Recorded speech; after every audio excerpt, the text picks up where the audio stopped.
What do you think about your Ndi Iche? Ndi Iche, the ancestors. What do you think about them? They are the silent watchers of our destinies. Ndi Iche are not just dead, they are living spirits of our lineages, the wise elders who crossed into the ancestral realm but still guide, protect, and fought for their children on earth.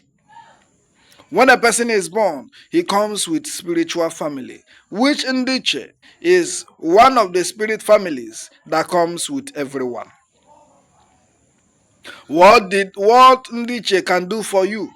They warn you in dreams. They fight your hidden battles. They open doors, connect helpers, and bring favors. They push you away from dangers and evil arrows. They protect your children and your household. Your Ndi Iche. What do you know about your Ndi Iche? If you don't know this, that they are the silent watchers of our destinies.